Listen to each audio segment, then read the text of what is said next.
We listen to that very down, annoying, repetitive, negative voice in the head. Why? Because we've been listening to it our whole lives. The question is, are you going to be listening to it the rest of your life? I, for one, am not. Today, let's have a conversation about self-confidence and self-esteem and generally how you view yourself. The main thing to remember when it comes to a lack of self-confidence is that you're not the person you actually think you are. Yes, I didn't find this out until I was in my 50s, but regardless of what your age is, you can find out today. What many of us don't realize is that we've got all these years of conditioning, programming, old beliefs and thought patterns. And we learnt these from our parents, our caregivers, our schools, our educational system, and our society. We all seem to be very heavily invested in these ideas of ours, and we believe them to be true. So inevitably, they play out as though they're true, and they become our reality.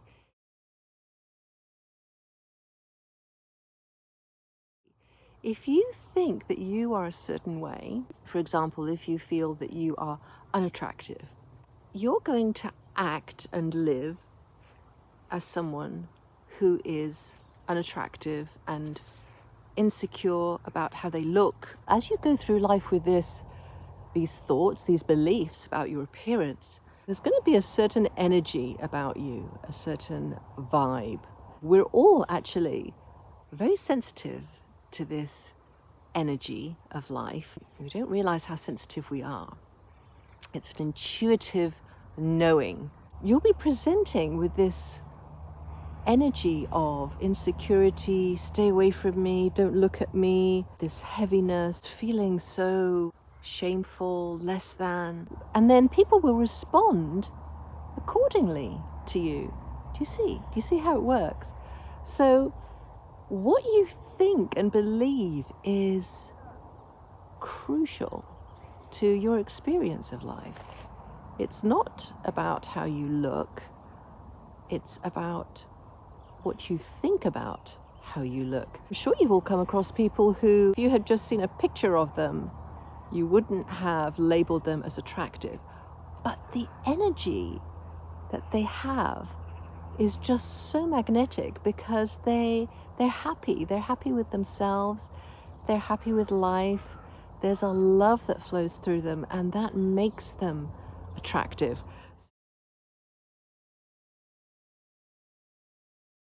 Another thing that causes insecurity is comparing ourselves.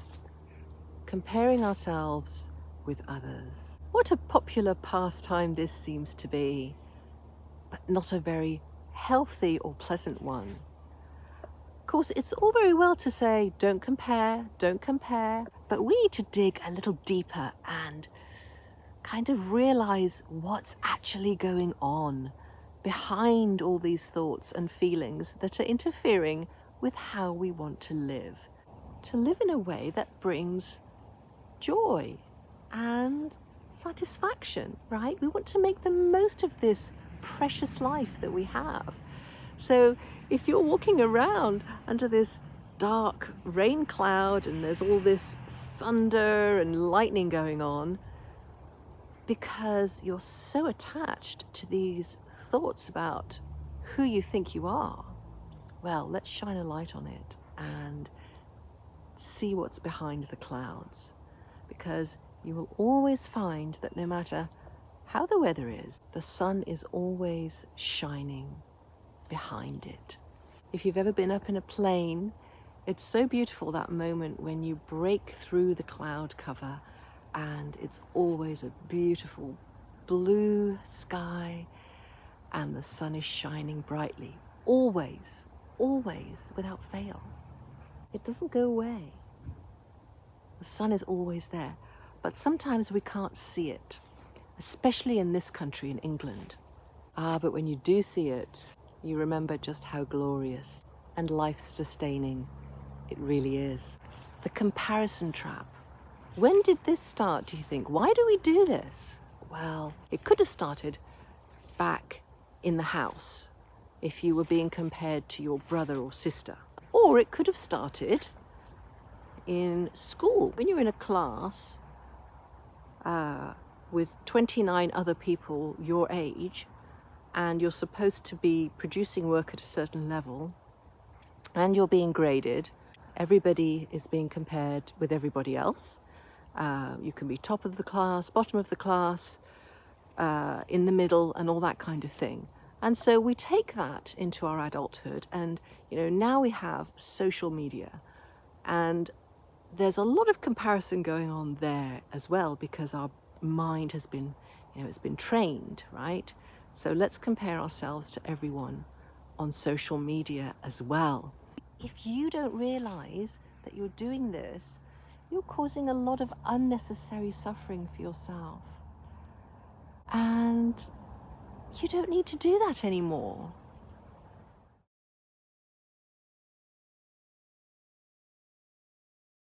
Today is a new day. We've been given a new day for a reason. We get to start again. You get to start again today. Let's put all those insecure thoughts to one side for a moment and focus on what's possible. What's possible is that you can show up in a new way today with an openness in your being.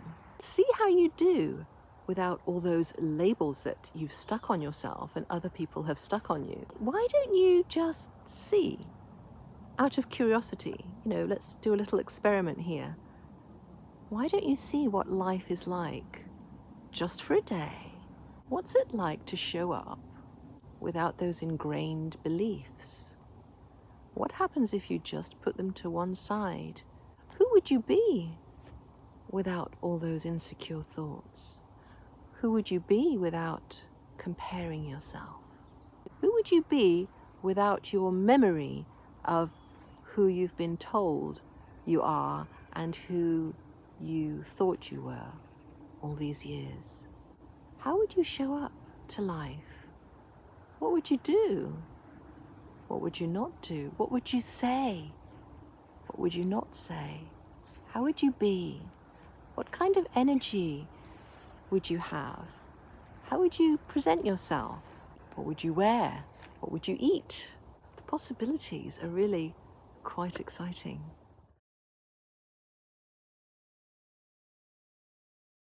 Let's say you're going to a job interview. This is the usual thing that will happen. First of all, your mind will recollect all the previous job interviews you've been for, and especially the ones that were difficult, perhaps unpleasant, didn't go well. And it's going to anticipate that the same thing is going to happen. What else is the mind going to get up to? Well, it's going to start perhaps, possibly catastrophizing. What happens if this job interview doesn't go well? You're putting pressure on yourself. You have to do well. What happens if you don't do well? You're familiar with all the drama that goes on in there, right? What we're doing is we're zooming out, we're shining a light on it so we can see that we're walking around under these mind-created clouds of negativity, pressure, fear, right? All these things that are detrimental and preventing you from showing up as the beautiful person you really are. Over the years, most of us lose touch with who we really are. It's easy to completely forget your beautiful heart and loving energy that you were born with. But these videos, I'm hoping, will help you get back in touch with that part of yourself, that your heart, really, the true you behind all the noise up here. Let's say it's time for the interview. First of all, breathe if you've watched any of my videos, you'll know that I remind you to breathe a lot. It's so important because breathing is something that you're probably doing unconsciously most of the day. So if you just take a few conscious breaths, it actually brings you back to that present awareness, and that is the best, healthiest, most wonderful state that you can ever be in. And it's as easy to get to as taking a conscious breath. It's just bringing you back, from all that drama, all that whirlwind, past, future, and everything, back to this moment, back to right now, where everything is calm, everything's fine, and you're about to walk into a room to meet someone and to find out more about this job, and this could possibly open a new door in your life if it's right for you. If you're meant to get it, you'll get it. If you're not meant to get it, you won't get it. So you can breathe a sigh of relief and rest assured that life will do its thing, no matter what. So you walk in with a newness of spirit, and let's not give them a fish. Do a nice firm handshake, eye contact, smile. Those three things make a huge difference. And then you're going to sit down comfortably. Body language, of course, is important. Leaning forward, looking keen, looking interested. Give that person your full attention. And by full attention, I mean listen to them more than the voice in your head. The voice in your head has been leading you astray for far too long. You don't need to keep listening to it. Now you can be with this person or these people, whoever they are, and you can be actually, truly present with them. You don't need to be afraid about your performance, because as we said, if you're meant to get the job, you'll get the job. If you're not, you won't. What we're concerned about here is some real communication. You need to find out if this job is for you or not. Is this a good fit? Does this align with who you are? Have a conversation with this person, with these people, and answer their questions as best you can. There doesn't need to be this sense of they're up here and you're down here. That's an attitude that you bring.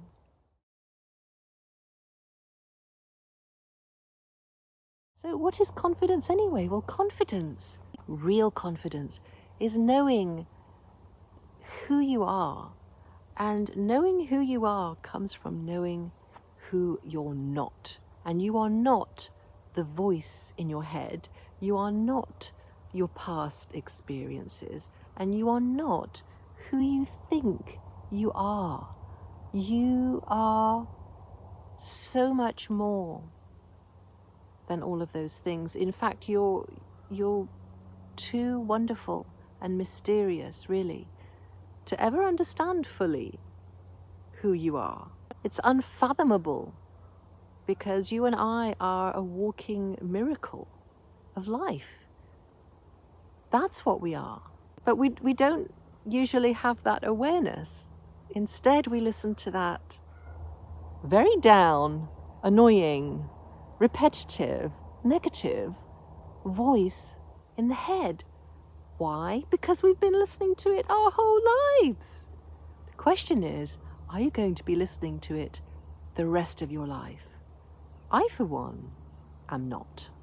When you walk into that interview, when you go on that date, when you create that content, when you do whatever it is that you're going to do, and we're all going to do many, many things in this life, right? All you have to do is show up as you. If you don't know who you are, have some patience. You will find yourself as you pay less and less attention to the voice in the head. It will start to fade more and more into the background, and you will start to listen to a new voice that's always been there, but it's been quietly waiting for you to tune in It's the voice of inner wisdom, and it's always with you. And this voice, most of the time, is actually silent. It's the voice of silence. But it's the most beautiful silence. It's the silence of presence, the silence of appreciation, the silence of unconditional love, deep joy and peace. This is really the quest, isn't it? To discover who we are behind this mortal disguise. Coming out of that state of self-hypnosis, coming out of that conditioning, that programming that we've been in our whole lives, and waking up to reality. Reality is not the voice in your head. Reality is not what happened in the past or what you think might happen in the future. Reality is this moment right now.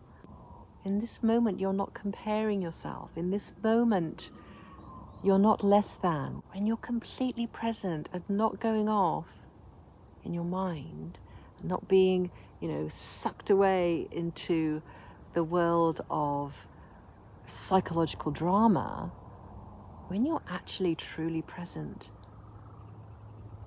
there's nothing wrong. There's no problems. There's no insecurity even. Insecurity only lives in your thoughts. Thoughts come and go. They're not real. They're not reality. They're just thoughts.